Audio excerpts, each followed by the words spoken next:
بسم اللہ الرحمن الرحیم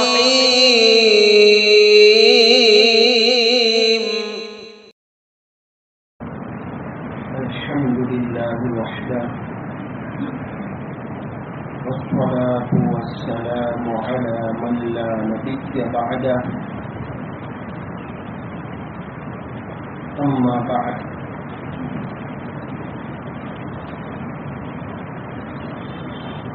گزشتہ عبادت کے متعلق میں سمجھا رہا تھا سورہ فاتحہ کی چوتھی آیت اِیَّاکَ نَعْبُدُ وَإِیَّاکَ نَسْتَعِینُ کہ اللہ ہم آپ ہی کی عبادت کرتے ہیں اور آپ ہی سے مدد طلب کرتے ہیں.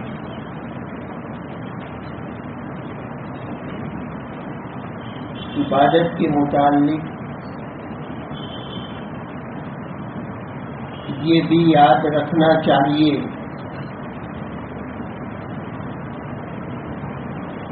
کہ ہم جو عبادت کرتے ہیں اس کا فائدہ ہمیں ہی ہوگا. اللہ تبارک و تعالی بے نیاز ہے. ہماری عبادت کی وجہ سے اس کی شان میں کوئی اضافہ نہیں ہوگا. ہماری عبادت نہ کرنے کی وجہ سے اس کی شان میں کوئی کمی نہیں ہوگی.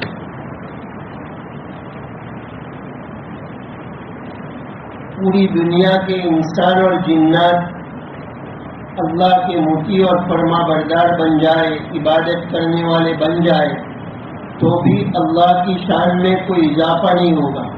اور پوری دنیا کے انسان اور جنات اللہ کے نافرمان بن جائے تو بھی اللہ کی شان میں کوئی کمی نہیں ہوگی. کہاں ایک قطرے سے پیدا ہونے والا انسان اور کہاں دنیا کا خالق اور مالک، ایک حقیر کیڑے اور دنیا کے بادشاہ کے درمیان جو نسبت ہوتی ہے وہ بھی تو یہاں نہیں.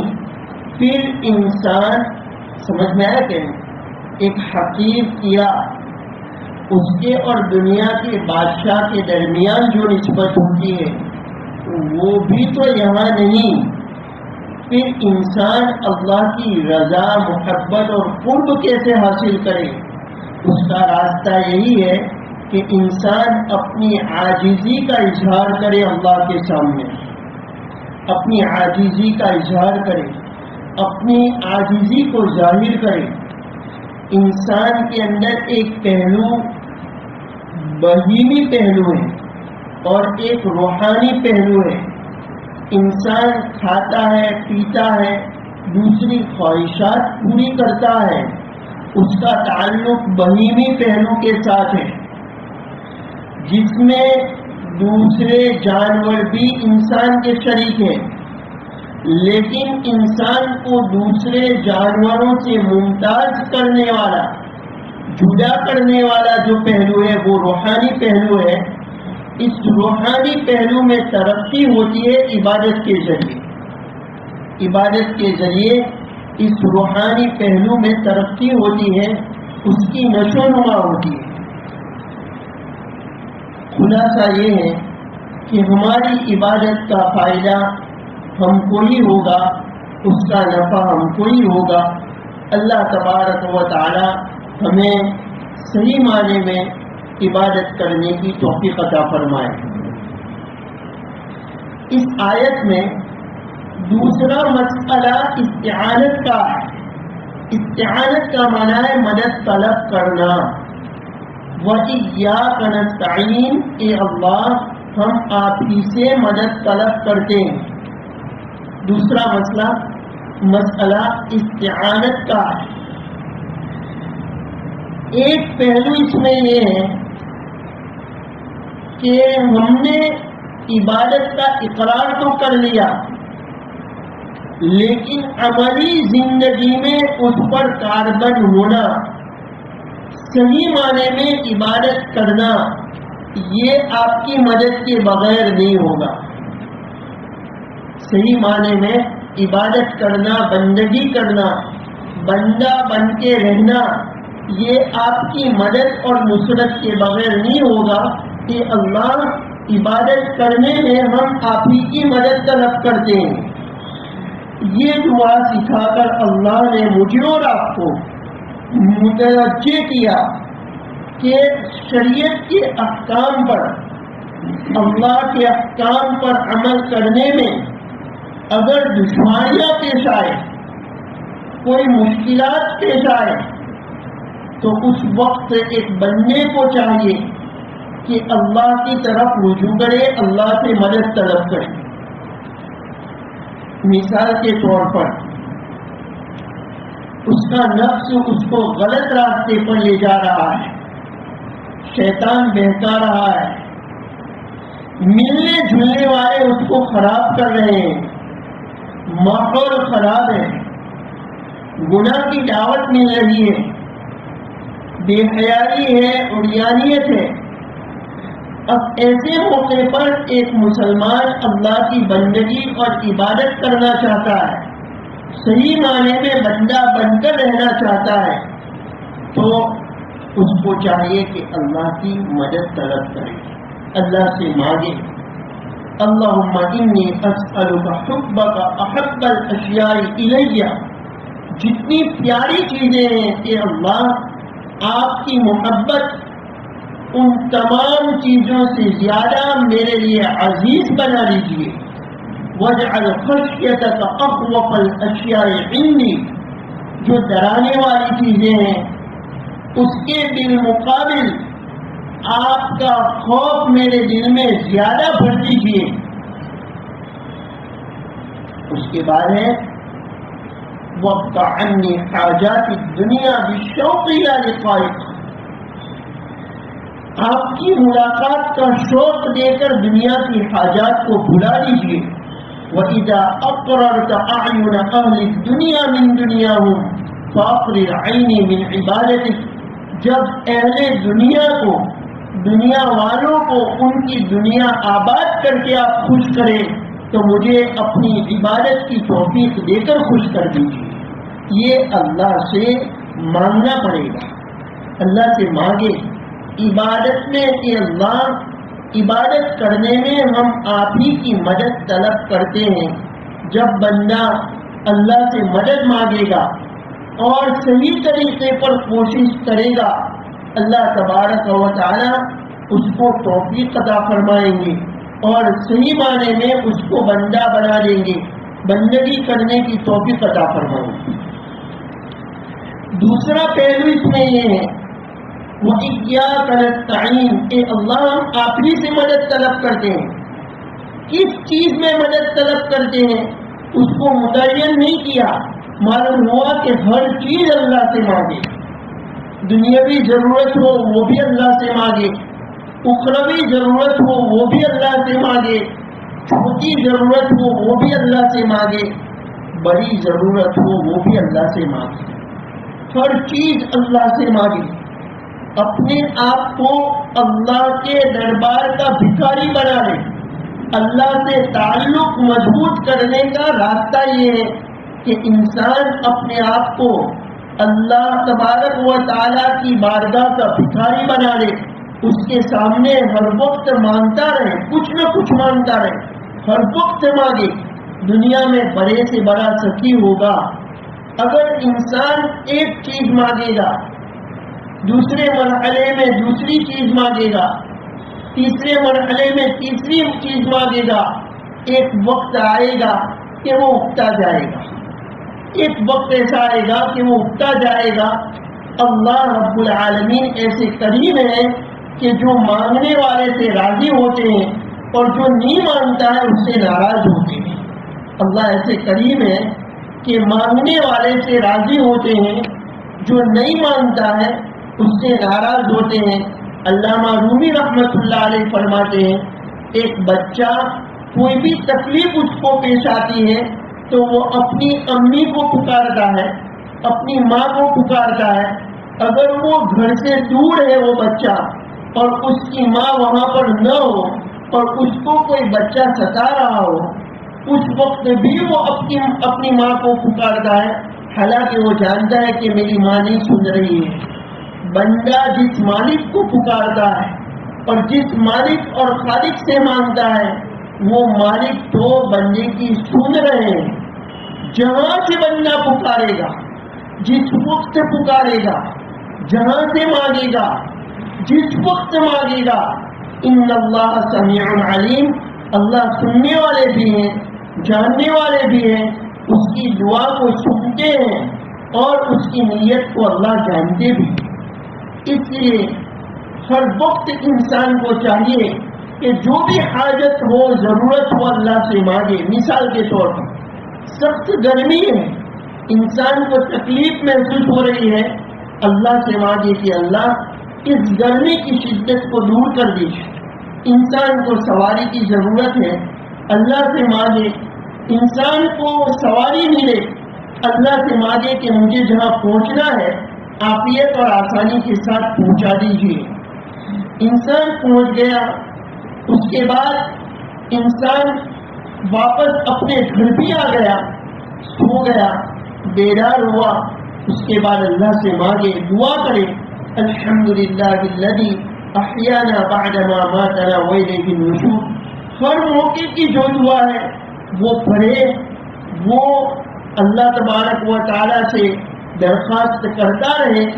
ایک فائدہ تو یہ ہوگا کہ ایک دعا بھی اگر قبول ہوئی تو انسان کا بیڑا پار ہو جائے گا، اور دوسرا فائدہ یہ ہوگا کہ ہر وقت جو دعا مانگتا رہے گا، ہر موقع کی دعا پڑھتا رہے گا، تو اس کا تعلق مالک کے ساتھ مضبوط ہوگا، بندے کا تعلق معبود کے ساتھ مضبوط ہوگا، اللہ کے ساتھ اس کو تعلق نصیب ہوگا۔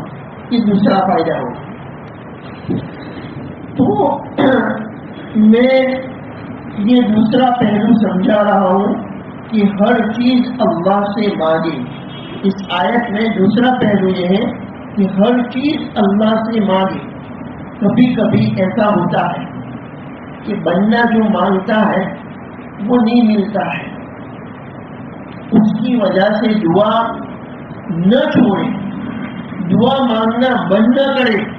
اللہ کی حکمتیں، اللہ کی مصلحتیں، دوسروں کو وہ حکمتیں اور مصلحتیں کیا معلوم، دوسرے لوگ کیا جانے۔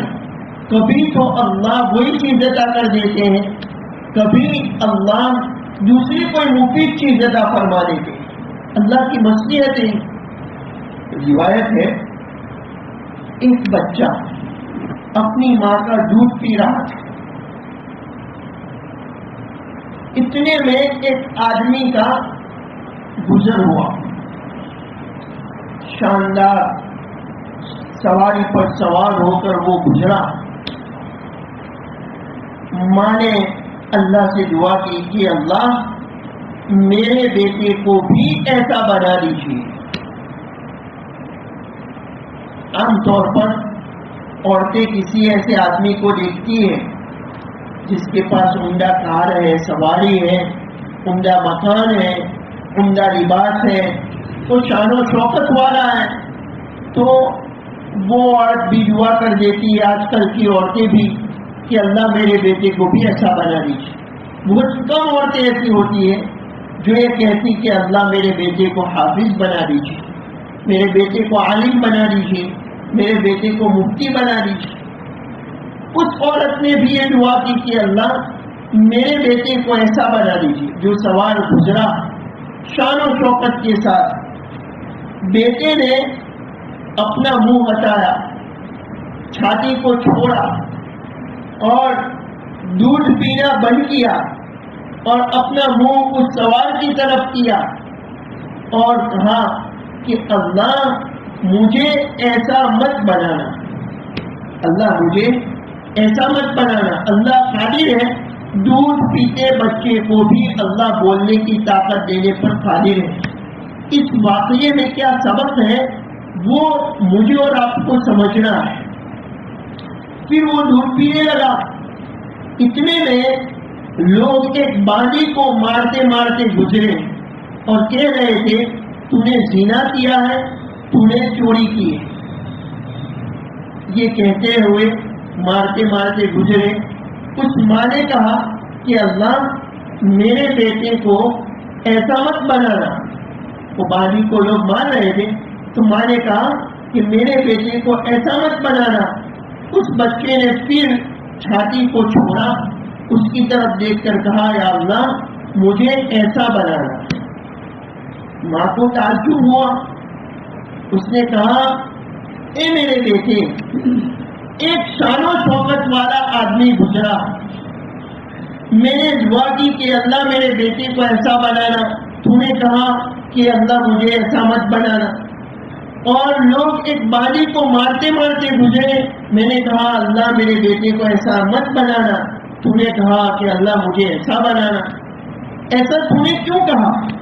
تیسری مرتبہ اللہ نے اس کو بولنے کی طاقت دی.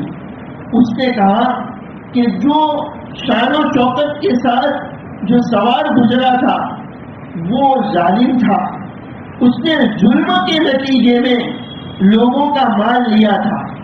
وہ ظالم تھا, ظلم کر کے ظلم کے نتیجے میں لوگوں کا مال اس نے لیا تھا.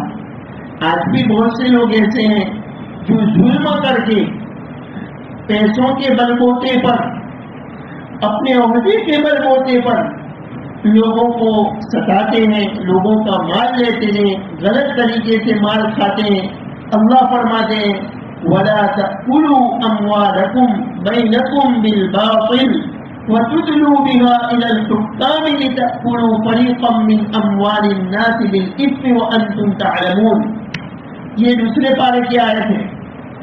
اللہ رب العالمین فرماتے ہیں ایک دوسرے کا مال ناحق طریقے سے مت کھاؤ, اور مال کے مقدمے کو حاکموں کے پاس ایسے مقصد سے مت لے جاؤ کہ لوگوں کا مال کا کوئی حصہ, لوگوں کے مال کا کوئی حصہ ناحق طریقے سے ظلم کے ساتھ تم کھا جاؤ, ہڑپ کر جاؤ.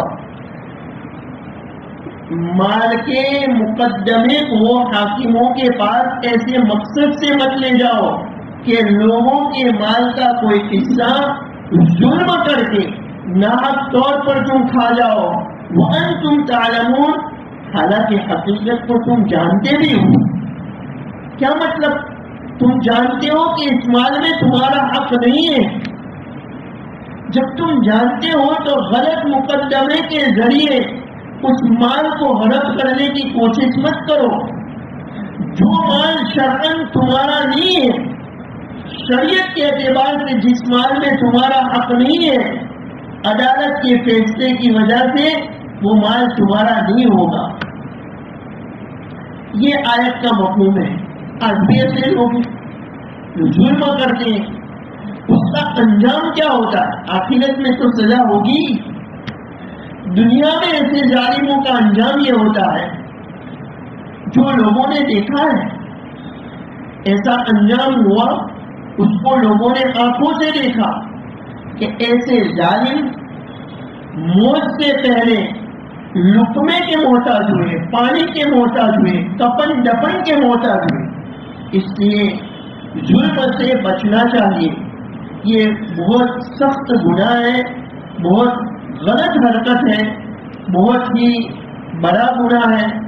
بچے نے یہی کہا کہ جو شاندار شان و شوکت والا آدمی گزرا وہ ظالم تھا. اس نے ظلم کے نتیجے میں مال لوگوں کا لیا تھا. وہ ظلم کر کے لوگوں کا مال لیتا ہے. پھر اس نے کہا کہ وہ جو باندھی لوگ اس کو مارتے مارتے لے جاتے تھے, وہ عفیفہ اور پاک دامن والی تھی, امانت دار تھی. لوگ جو چوری کا اور زنا کا الزام لگا رہے تھے وہ زبردستی تہمت لگا رہے تھے, زبردستی الزام لگا رہے تھے. وہ زنا کرنے والی نہیں تھی, وہ چوری کرنے والی نہیں تھی, وہ عفیفہ تھی, پاک دامن تھی, امانت دار تھی. بچے نے جو اللہ سے دعا کی کہ مجھے اس جیسا مت بنانا, اس شان و شوکت والا آدمی جو گزرا تھا اس جیسا نہ بنانا, اس کا مطلب یہ ہے کہ مجھے ظلم کے نتیجے میں کوئی چیز نہ ملے.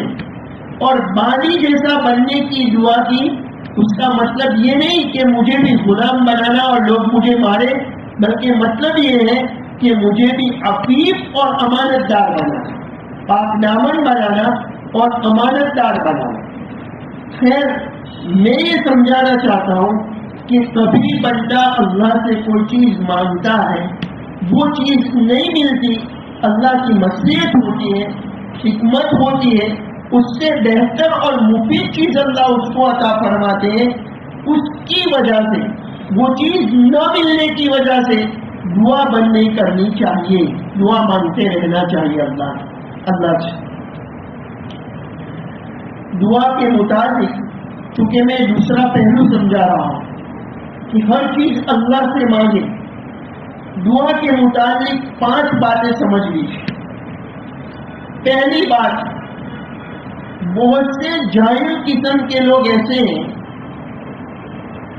وہ جب کسی کو دعا کرنے کے لیے کہتے ہیں کہ میرے لیے دعا کرنا، اور ان کا وہ کام ہو جاتا ہے، تو وہ سمجھتے ہیں کہ فلاں بزرگ نے میرا کام کر دیا، میں نے ان کو دعا کا کہا تھا، انہوں نے میرا کام کر دیا. یہ غلط ہے. کام اللہ بناتے ہیں، ضرورت اللہ پوری کرتے ہیں. بزرگ نے تو صرف اتنا کیا کہ اللہ سے دعا کی کہ اللہ فلاں بننے کی ضرورت آپ پوری کر دیجیے. انہوں نے تو دعا کی، کام کرنے میں ان کا کوئی دخل نہیں، کسی نوع کا دخل نہیں. کام بنانے والے کارساز اللہ ہے، اللہ کے سوا کوئی نہیں. دوسری بات، دعا کے متعلق، اللہ دعا قبول کرنے پر مجبور نہیں ہے. اللہ جو چاہے وہ کرتے ہیں. اللہ دعا قبول کرنے پر مجبور نہیں ہے، چاہے دعا مانگنے والا کتنا مقبول بندہ ہو. ضروری نہیں کہ اس کی وہ دعا قبول ہی ہو جائے. اللہ دعا قبول کرنے پر مجبور نہیں ہے. اللہ بے نیاز ہے، مختار کل ہے، قادر مطلق ہے. وہ چاہے تو قبول کرے، چاہے تو قبول نہ کرے. وہ دعا قبول کرنے پر مجبور نہیں ہے. نوح علیہ السلام نے اپنے بیٹے کے لیے نجات کی دعا کی، اللہ نے قبول نہیں فرمائی. انبیاء سے بڑھ کر مخلوق میں کوئی خدا کا مقبول نہیں ہوتا ہے. نوح علیہ السلام پیغمبر ہے اور اولو العزم پیغمبروں میں سے ہیں. اپنے بیٹے کی نجات کے لیے دعا کر رہے ہیں، اللہ نے قبول نہیں. نبی اکرم صلی اللہ علیہ وسلم نے عبداللہ ابن ابی ابن سلول، منافقوں کا جو سردار تھا، اس کی جنازے کی نماز پڑھائی. اللہ تبارک و تعالی نے ارشاد فرمایا کہ آپ 70 مرتبہ، 70 یعنی 70 مرتبہ اس کے لیے اور اس جیسے منافقین کے لیے دعا کریں گے تو بھی اللہ ان کی بخشش نہیں کریں گے. تو اللہ تبارک و تعالی دعا قبول فرمانے پر مجبور نہیں ہے. یہ دوسری بات سمجھ لینا. تیسری بات، دعا جس طریقے سے ہم اپنے سے افضل اور اپنے سے اعلیٰ آدمی کو دعا کی درخواست کر سکتے ہیں، اس طریقے سے اپنے سے ادنا اور مفضول کو بھی دعا کرنے کی درخواست کر سکتے ہیں. جیسے نبی کریم صلی اللہ علیہ وسلم نے حضرت عمر رضی اللہ تعالیٰ عنہ کو فرمایا کہ اویس قرنی رحمت اللہ علیہ سے اپنے لیے دعا کرانا. حضرت عمر صحابی ہے اور اویس قرنی تابعی ہے، صحابی کا درجہ بڑا ہے. معلوم ہوا کہ اپنے سے ادنا درجے والے کو بھی دعا کے لیے کہہ سکتے ہیں. یہ تیسری بات ہے. چوتھی بات یہ ہے کہ اس کائنات میں اللہ کے 2 نظام کار فرما ہے. ایک نظام اسباب اور ایک نظام غیب. ایک نظام اسباب اور ایک نظام غیب. نظام اسباب کا مطلب یہ ہے کہ اسباب کے واسطے سے نتیجہ ظاہر ہوتا ہے. مثال کے طور پر آگ ہے، اس کو کوئی آدمی پکڑے گا، اس کا انگارہ ہاتھ میں لے گا تو اس کا ہاتھ جلے گا۔ کوئی آدمی تیرنا نہیں جانتا ہے اور دریا میں کودے گا تو وہ ڈوب جائے گا۔ یہ اسباب کے واسطے سے نتیجہ ظاہر ہو رہا ہے۔ دوسرا نظام نظام غیب ہے، اللہ کا دوسرا نظام کائنات میں نظام غیب ہے۔ کیا مطلب؟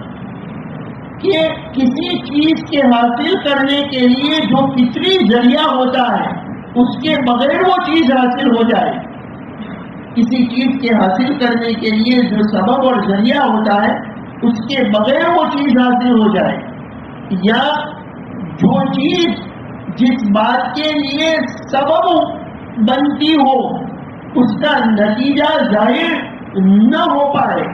مثال کے طور پر آگ جلاتی ہے لیکن ابراہیم علیہ السلام کو آگ نے نہیں جلایا، یہ نظام غیب ہے۔ سمندر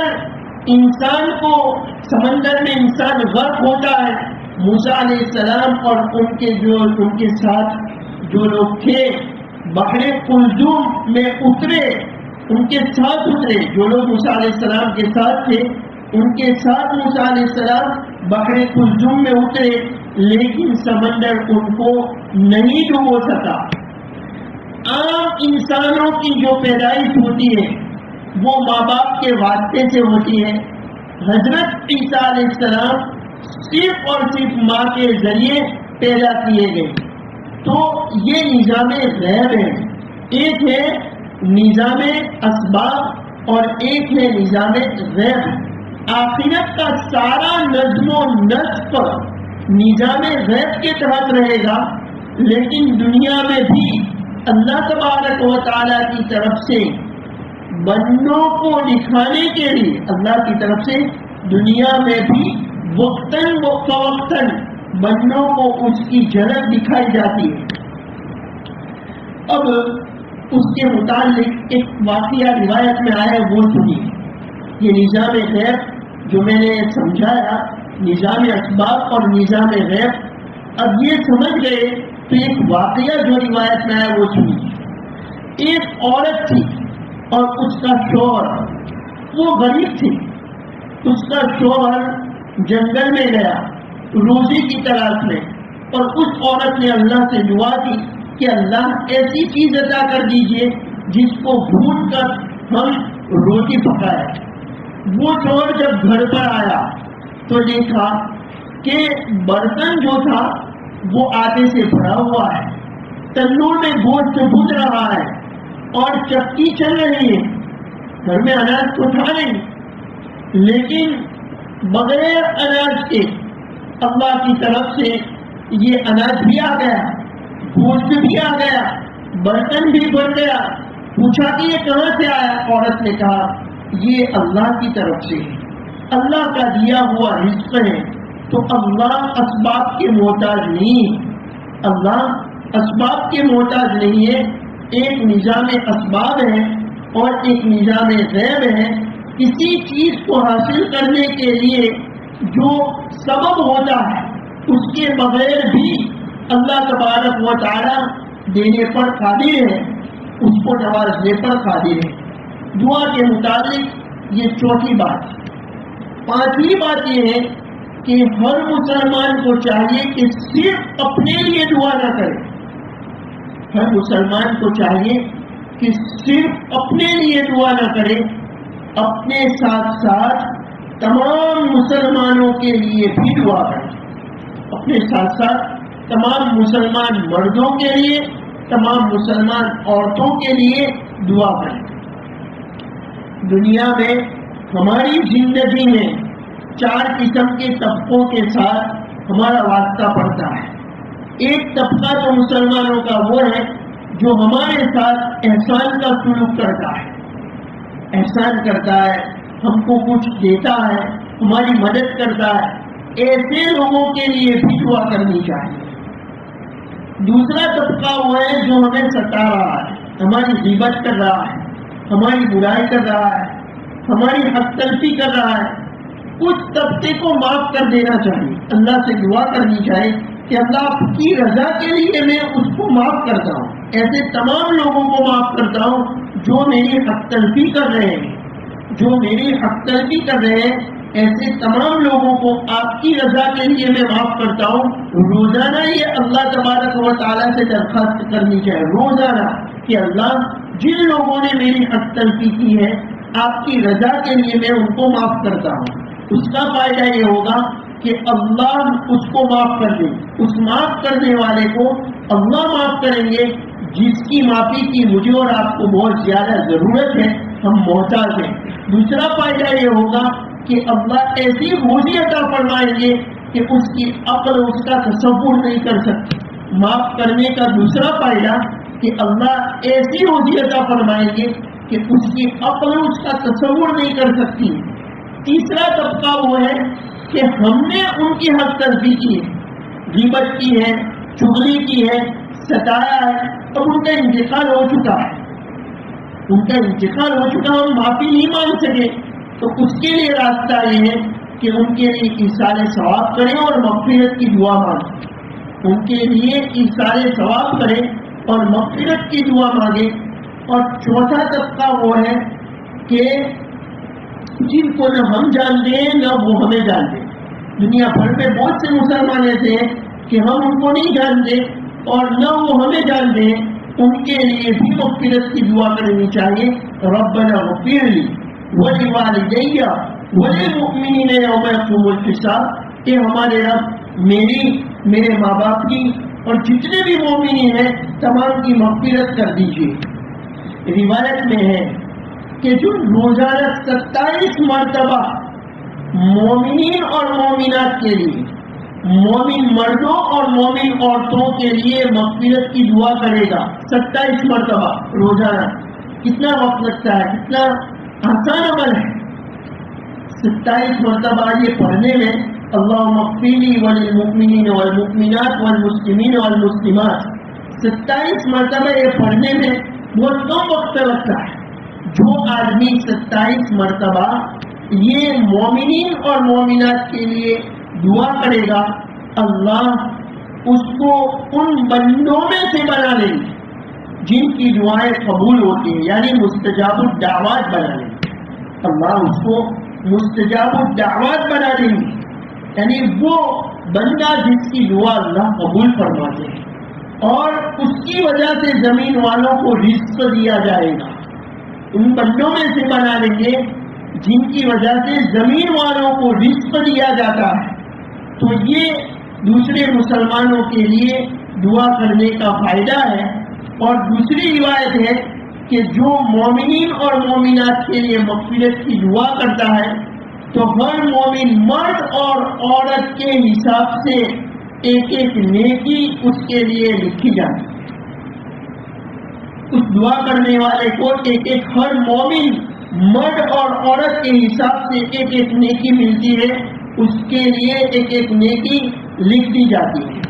تو یہ کام بھی ہم کریں دعا کے متعلق۔ یہ پانچویں بات ہے کہ اپنے لیے بھی دعا کریں، اپنے مومن بھائی اور بہنوں کے لیے دعا کریں۔ خلاصہ یہ ہے آج کا درس کا کہ پہلا ایک پہلو تو میں نے یہ بتلایا کہ ہم نے جب عبادت کا اقرار کیا ہے تو عبادت کرنے کے لیے اللہ سے مدد بھی طلب کرے کہ اللہ میں نے اقرار تو کر لیا ہے کہ میں آپ ہی کی عبادت کروں گا، لیکن اللہ میری مدد کر دیجیے عبادت کرنے میں، آپ کی مدد کے بغیر میں عبادت نہیں کر سکتا۔ دوسرا پہلو یہ ہے کہ وَإِيَّاكَ نَسْتَعِينُ، کہ اللہ آپ ہی سے مدد طلب کرتے ہیں تو ہر چیز اللہ سے مانگے، دنیاوی ضرورت بھی اللہ سے مانگے، اخروی ضرورت بھی اللہ سے مانگے، چھوٹی چیز بھی اللہ سے مانگے، بڑی چیز بھی اللہ سے مانگے۔ یہ دوسرا پہلو بتلایا۔ تیسرا ایک پہلو بھی ہے جو میں آئندہ ذکر کروں گا۔ اب ایک واقعہ مختصر سن لیجیے کہ اللہ سے جو عبادت کی توفیق مانگتا ہے، صحیح راستے کی توفیق مانگتا ہے اور صحیح طریقہ اختیار کرتا ہے، اللہ اس کو کیسے نوازتے ہیں۔ اگر بندہ چاہتا ہے کہ میں صحیح معنی میں بندہ بن جاؤں، عبادت کرنے والا بن جاؤں، اطاعت کرنے والا بن جاؤں، اس کی طلب بھی ہے، اللہ سے مانگتا بھی ہے، اس کے لیے سچا صحیح طریقہ اختیار کرتا ہے تو اللہ اس کو نواز دے گی، اللہ اس کو ضائع نہیں کریں گے۔ حضرت مولانا تقی عثمانی دعوت برکاتہم فرماتے ہیں کہ ایک آدمی جرمنی گیا، اس وقت اس کو کوئی فکر نہیں تھی دینداری کی، نماز کی، روزے کی، کوئی فکر نہیں تھی اس کو۔ اس نے ایک عیسائی عورت کے ساتھ تعلق قائم کر لیا اور تعلق اتنا بڑا کہ اس کے ساتھ اس نے شادی کر لی، بچے بھی ہوئے۔ اور وہ کرسچن عورت بچوں کو کرسچن مذہب کی تعلیم دے رہی تھی۔ اس نے کہا کہ تو میرے بچوں کو کرسچن مذہب کی تعلیم نہیں دے سکتی، یہ میرے بچے ہیں۔ اس نے کہا میرے بھی تو بچے ہیں، میں جس مذہب کو صحیح سمجھتی ہوں اس کی تعلیم دوں گی۔ اس نے کہا میرا دین صحیح ہے، میرا دین حق ہے۔ عورت نے کہا کہ تیرے پاس کیا دلیل ہے کہ اسلام حق ہے؟ اب وہ مذہب کی معلومات تو تھی نہیں اس کے پاس، اب وہ جواب نہیں دے سکتا۔ بحث جو ہوتی تھی اس عورت کے ساتھ اس سے جواب نہیں بن پڑتا تھا۔ اس نے مولانا تقی عثمانی کو خط لکھا کہ حضرت میری مدد کر دیجیے۔ حضرت نے فرمایا جواب میں کہ اس کے ساتھ بحث کرنا بند کر دیجیے، دو باتوں پر اس کو راضی کر لیجیے۔ ایک، میں جو کتاب بھیج رہا ہوں اس کو پڑھیں، مولانا کی کتاب ہے عیسائیت کیا ہے، انگلش بھی ہے، واٹ از کرسچینٹی، اس کا انگلش بھی ہے اور اردو بھی ہے۔ حضرت نے فرمایا میں جو کتاب بھیج رہا ہوں اس کو راضی کر لیجیے کہ اس کتاب کو پڑھیں، اور دوسری بات روزانہ رات کو دعا کرے کہ اللہ عیسائیت اگر حق ہے تو مجھے اس پر باقی رکھے، اور اگر اسلام حق ہے تو اسلام کی حقانیت میرے دل میں ڈال دیجیے کہ روزانہ دعا کریں۔ دیکھیے دعا کتنا بڑا ہتھیار ہے وہ سمجھانا چاہتا ہوں۔ آج ہم غافل ہیں دعا سے، روزانہ 15-20 منٹ بھی اللہ سے ہم نہیں مانگتے، اللہ سے 15-20 منٹ بھی ہم نہیں مانگتے۔ کتنے دعا سے ہم غافل اور دور ہو چکے ہیں۔ حالانکہ دعا سلاح المؤمن، دعا مومن کا ہتھیار ہے، دعا مومن کا ہتھیار ہے۔ میں اس پر سے یہ واقعہ عرض کر رہا ہوں۔ دوسرا خط آیا، اس نے کہا کہ حضرت وہ دونوں کام کر رہی ہے لیکن کوئی فرق نہیں آیا اس کے اندر۔ حضرت نے فرمایا کہ اس کو کہو کہ کرتی رہے۔ پھر تیسرا خط آیا، اس نے کہا کہ یہ ایک یونیورسٹی میں امتحان دے رہی تھی، میں بھی اس کے ساتھ گیا ہوا تھا۔ جب ہم واپس آ رہے تھے تو اس نے گاڑی کو کنارے پر کیا اور اپنے منہ کو اسٹیئرنگ کی طرف ڈال دیا اور وہ رونے لگی۔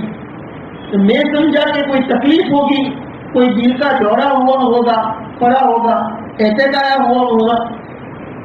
میں نے کہا کیا تکلیف ہے؟ اس نے کہا کوئی تکلیف نہیں، تو مجھے مسلمان بنا دیجیے، مجھے مسلمان بنا دیجیے۔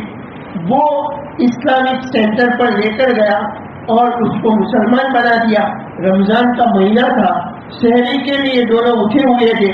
حضرت کو خط لکھا، اس عورت نے بھی حضرت کا شکریہ ادا کیا۔ کہنے کا منشا یہ ہے کہ انسان عبادت کرنا چاہتا ہے، اطاعت گزار بننا چاہتا ہے، ہدایت صحیح راستے پر چلنا چاہتا ہے تو سچی طلب کے ساتھ اللہ سے دعا کرے اور اس کے لیے جو صحیح راستہ ہے وہ اپنائے۔ اللہ تبارک و تعالیٰ اس کی یہ محنت اور دعا کو ضائع نہیں کریں گے، قبول کریں گے اور اس کو عبادت کی توفیق عطا فرمائیں گے۔ اس آیت کے دو پہلو میں نے بیان کیے، تیسرا پہلو آئندہ میں عرض کروں گا۔ اللہ مجھے اور آپ کو، پوری امت کو اور ہماری نسلوں کو اس عبادت کی توفیق عطا فرمائے، صحیح بندہ بننے کی توفیق عطا فرمائے، اور موت تک قرآن شریف کی آیت ہے وَاعْبُدْ رَبَّكَ حَتَّىٰ يَأْتِيَكَ الْيَقِينُ، اپنے رب کی عبادت کرو موت تک۔ یہاں یقین موت کے معنی میں، یقین سے مراد موت ہے۔ وَاعْبُدْ رَبَّكَ سورہ ہجر کی آخری آیت 14واں پارے میں ہے، وَاعْبُدْ رَبَّكَ حَتَّىٰ يَأْتِيَكَ الْيَقِينُ، اپنے رب کی موت تک عبادت کرو. اللہ ہمیں استقامت کے ساتھ عافیت کے ساتھ موت تک عبادت میں مشغول رہنے کی توفیق عطا فرمائے. سبحان اللہ و بحمدہ سبحانک اللہم و بحمدک ونشہد ان لا الہ الا انت نستغفرک ونتوب الیک. سبحان ربک رب العزة عما یصفون وسلام علی